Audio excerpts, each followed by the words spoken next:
Hello, dear students. Today I'm going to discuss a poem named Keeping Quiet. The poet of this poem is Pablo Neruda. It is the pen name of Neftali Ricardo Reyes Basualto, who was born in Chile, a Latin American country. The poem relates to the topic of self introspection. Here, the poet is dealing with all the instances of violence, bloodshed, and the continuous and relentless series or sequence of actions that we indulge in. However, human beings forget to contemplate or think what they should be doing and what they are actually doing. So, first of all, I will just go through the poem, then explain the relevant points. So, the poem begins like this. Now we will count to 12 and we will all keep still. For once on the face of the earth, let's not speak in any language. Let's stop for 1 second and not move our arms so much. It would be an exotic moment without rush, without engines. We would all be together in a sudden strangeness. Fishermen in the cold sea would not harm whales, and a man gathering salt would look at their hurt hands. Those who prepare green wars, wars with gas, wars with fire, victory with no survivors, would put on clean clothes and walk about with their brothers in the shade doing nothing. What I want should not be confused with total inactivity.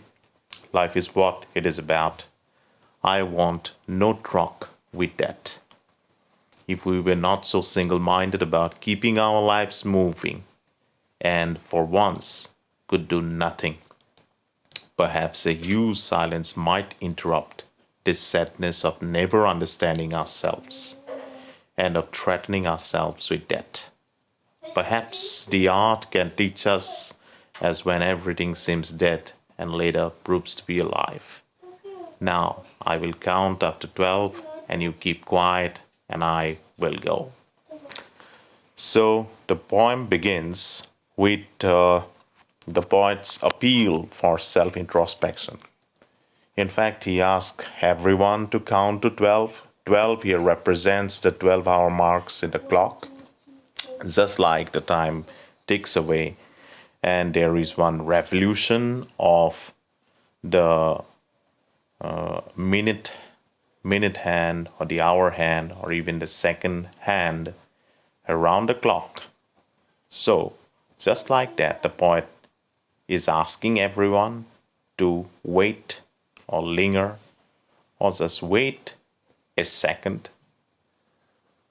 He is asking everyone to keep still. Still means steady, silent. Okay, he's asking everyone to just be silent and steady and think at least for a moment, for a second.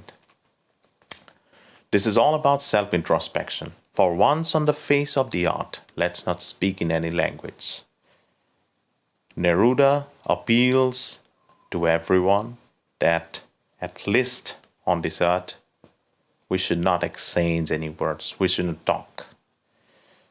Just like the daily activities that we indulge in every day, we indulge in different activities. We just do our routine activities we just get on with life and do what we just keep doing day in, day out, day after day.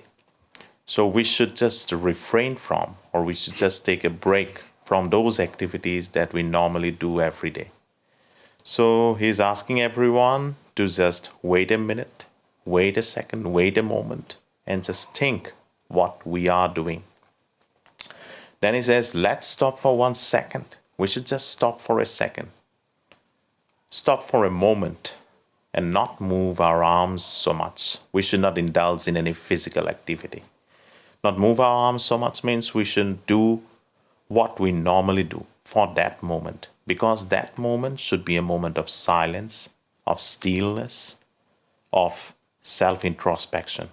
We should just do self introspection, a kind of contemplation. It should be a moment dedicated to thought or contemplation. We shouldn't do anything else, or we shouldn't do the routine or daily activities. It would be an exotic moment. It would be an exotic moment. Exotic means something which is not native. You can just write down the meaning of this word, exotic. Exotic is also used with different cuisines, different food, different locations, different places. Something which is not familiar to you. Something which is not native, but something which belongs to a different country, different place, something which is not known or accustomed to you. It would be an exotic moment without rush. So he says if we maintain a moment of silence, it would be an exotic moment. It would be a very exotic moment, delightful moment, a moment which is unfamiliar to us, without rush, without any hurry. Rush means hurry. So a moment of silence or contemplation would be a moment without rush, without any hurry, without engines, without any machines. Just like machines, people keep working and working all day, day after day, but we should not work mechanically, just like machines. We would all be together in a sudden strangeness. We would all come together, and it would be a moment of sudden strangeness. It would be a moment of strangeness because we are not accustomed to it, we are not familiar to it, and we would all come together, and it would be a moment of strangeness. Then the fishermen in the cold sea would not harm whales, just like the daily activities that we normally do. Even the fishermen who go to the cold sea to catch whales or harm whales or catch fish, even the fishermen would take a break because even they would think, they would self contemplate, they would do self introspection. They would think rather what they are doing and what they should do. And the man gathering salt would look at his hurt hands, and even the man who gathers salt, he would just look at his hands, his hurt hands. That means, as a matter of fact, these lines indicate that even the people, even a layman or even a person who is involved in, who is related to any occupation, irrespective of the occupation, anybody or everybody has to do self contemplation. That is very important.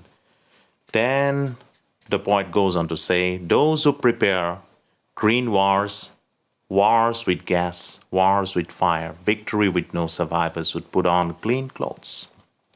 Then he says that even those people who indulge in war, green wars, environmental wars, destroying nature, wars with gas, poisonous gases, wars with fire, using arms and ammunitions, they should not indulge in any war against nature, any war with using poisonous gases, or even wars with fire, even using any arms and ammunition. Nobody should indulge in those sort of instances or incidents of violence, hatred, bloodshed, victory with no survivors.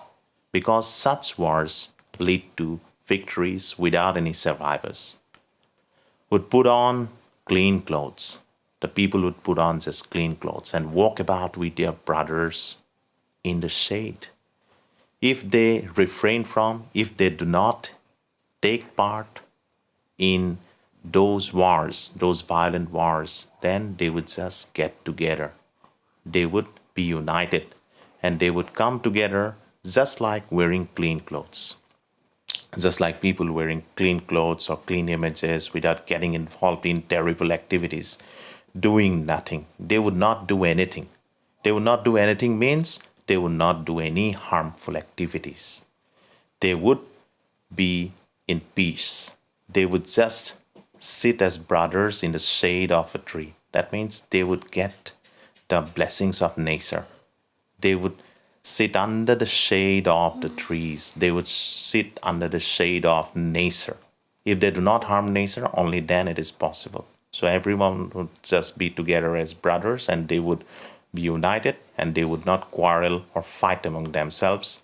And in that situation, if they do that contemplation, self-introspection, if they think constructively, positively, only then that is going to happen. What I want should not be confused with total inactivity. Then the poet makes it clear that what he says or what he advises should not be confused with total inactivity. That means he doesn't support total inactivity. What he says doesn't mean total inactivity. Life is what it is about. Life, we have to take life as it comes. I want no truck with that. I don't want any association with that. No truck with that means no connection with that. No truck with means no connection or no association. So the poet says, what I want should not be confused with total inactivity. That means the poet doesn't want people to remain completely passive or remain completely dormant or inactive. We have to take life as it comes. We have to live life to the fullest extent, but at the same time, we have to do self-introspection or self-contemplation. We have to think what we are doing and what we should be doing. I want no truck with that. I do not want any connection with that. I do not want any association with that. That means the poet is not talking about that. He is not talking about dying or giving up life. If we were not single-minded about keeping our lives moving and for once could do nothing. So if we were not single-minded, that means the people are single-minded. About keeping our lives moving, we are single-minded, we are obsessed, or we are just preoccupied with the thought of just keeping our lives moving. We are only concerned about just getting our lives to just go on, just like the way it has been going on. Always. It has been going on every day, regularly. So we should not be single-minded about that. We should not be obsessed with that idea. That means we should not do only the routine works or the daily works without any thinking. And for once could do nothing. But at least for once we should not do anything. And perhaps a huge silence. There should be a huge silence. Might interrupt. If we remain silent, quiet, that will interrupt. That will stop temporarily this sadness of never understanding ourselves. He says that we have never tried to understand ourselves. This is a sadness of humanity. This is a matter of sadness for the entire humanity, that we have never understood ourselves. So if we remain silent, at least we will be thinking, and at least we will just try to understand ourselves.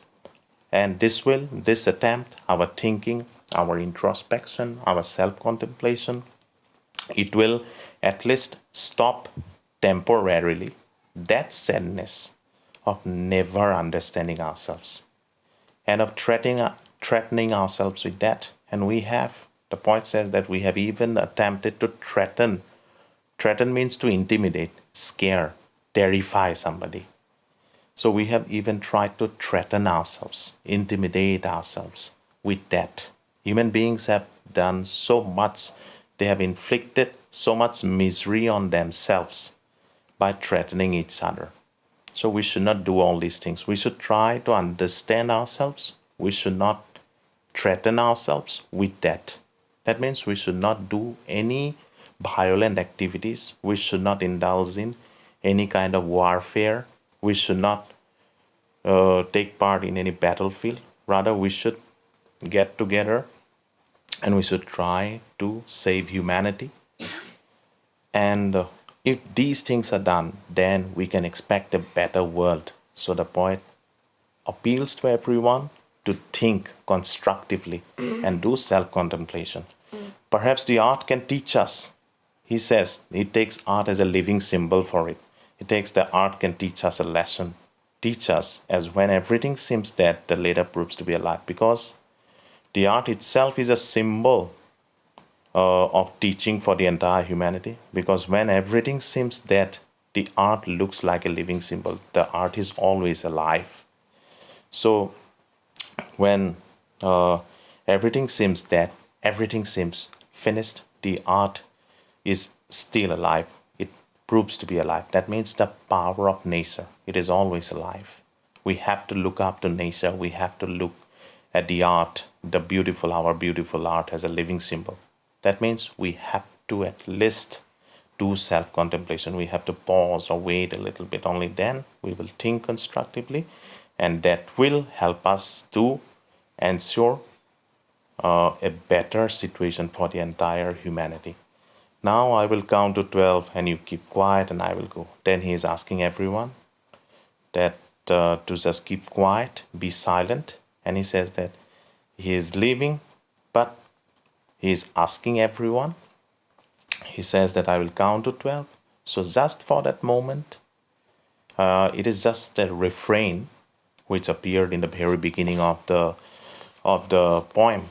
So he says that you just have to think. He is asking his readers, appealing to his readers to just think constructively for that moment.